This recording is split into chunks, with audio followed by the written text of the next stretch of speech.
గోదావరి జిల్లా కిర్లంపూడి మండలం ముక్కోలు గ్రామంలో సంక్రాంతి పండుగని పురస్కరించుకుని గ్రామస్తులు ముగ్గుల పోటీలను ఘనంగా నిర్వహించారు. ఈ కార్యక్రమాన్ని స్థానిక వైఎస్ఆర్సీపీ నాయకులు విశ్వనాథుల చక్కర్రావు మరియు తోట నరేంద్ర ఆధ్వర్యంలో ఏర్పాటు చేశారు. ఈ ముగ్గుల పోటీలో గ్రామం నుంచి సుమారు 50 మంది యువతుల వరకు పాల్గొని పోటాపోటీగా రంగవల్లులు తీర్చిదిద్దారు. ఈ పోటీలో ప్రథమ బహుమతి కర్రీ సునీత, ద్వితీయ బహుమతి ఆకేటి సునీత, తృతీయ బహుమతి ఆకేటి నాగదేవులు చేజెక్కించుకున్నారు. పాల్గొన్న మిగతా వారికి కూడా నిర్వాహకులు కన్సోలేషన్ బహుమతులను అందజేశారు. ఈ కార్యక్రమంలో దొడ్డ బత్తుల శ్రీను, వాసిరెడ్డి చంద్రరాజు, దొడ్డ అప్పారావు, దొడ్డ సూర్యారావు, విశ్వనాథం సుబ్బారావు, ద్వారపూడి రాము తదితరులు పాల్గొన్నారు.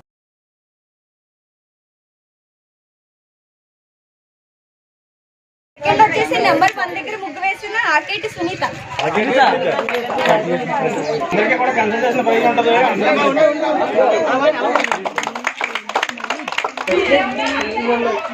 రైట్.